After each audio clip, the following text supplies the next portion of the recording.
scoring 2 goals. Too little, too late though. Should have won the game in the second half performance. You know, it's like having to make changes after 20 odd minutes to the team, and it's we were powder puff for 20 minutes and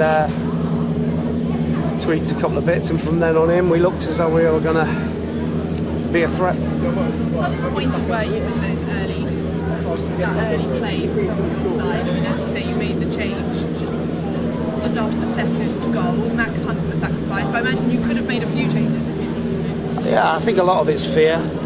Players,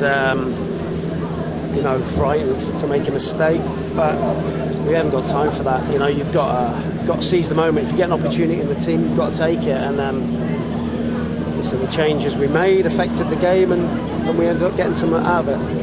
And the half-time substitutions that you made, Rio and Zaziba, I mean, they combined for the first goal. You said you wanted to see their application, you wanted to see what they could give you on the pitch. Did you see that today? Yeah, I did, yeah. It's not about ability. I said to the whole group, it's not about ability. That's only one part. It's about application and being a really good professional. And if players show that, they get opportunities to play. If they don't and work as hard as the rest of the players, they don't. Simple as that. It's an unwritten rule for us that you have to buy into the group and work hard. And the first goal really seemed to give your side some belief and pretty much dominated. Yeah, but we should go and win the game, shouldn't we? There was nothing really at that end of the pitch for Boosie to do. We had great chances, didn't we? Andrews had a great chance at the end. Coops is at the post for the free kick. We should win the game, but that's probably why we are where we find ourselves, that we've not scored enough goals. And the equaliser was an absolute belter from Owen Bevan, of all people. And I guess that'll be the frustration. You scored an absolutely fantastic goal. Some of the easier chances can put the back of the net. Yeah, that's where you need a 25 goal a season man who's going to get you those off their backside, and you're never ever in danger of getting relegated if you've got those kind of players.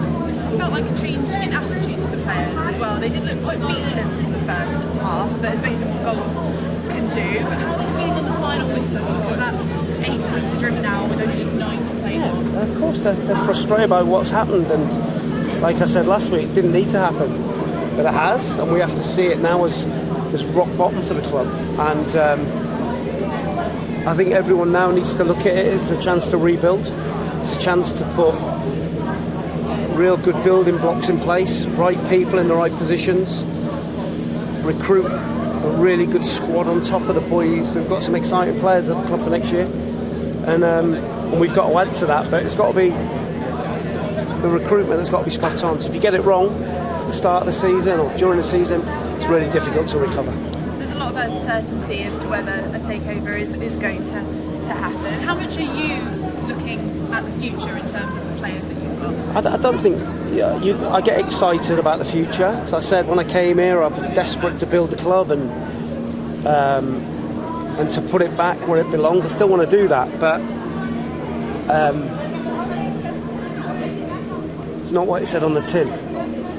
So we all have to take a little bit of blame, and the players are frustrated in the fact that we only started to play when it was 2-0 down, and sometimes it's easy to do that. There's no pressure. You can go and play. Might as well get beat 4 than 2 and go for it. So there was a bit of it that was that. But we have got a group of 4 or 5 warriors that are desperate for the club to succeed, and we need to add to that group. Do you feel like there's potential here? Because I imagine personally you will still be disappointed that that's 1 win in 17. Yeah, it's the first relegation of my career as a manager. I could have walked out weeks ago, which is probably what I should have done. But I didn't want to leave the players in the lurch, because nobody knew what was going on. It'd been far easier to do that.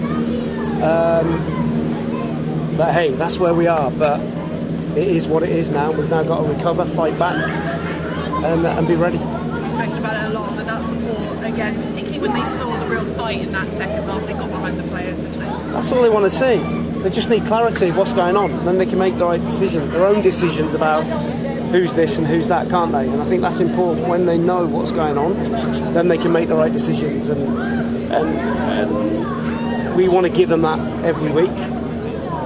and next year hopefully we can sign players to add to the group we've got that can deliver that every week. And are you hoping then to get some clarity from those in charge at the club when it's mathematically done, which is like probably Tuesday, that you can then move forward?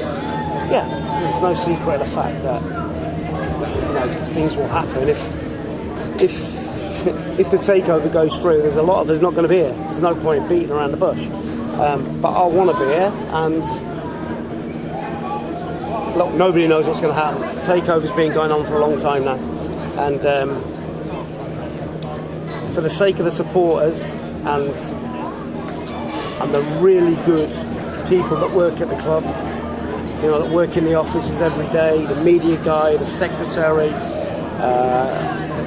behind the scenes, it's so important that they get clarity so they can plan for next year.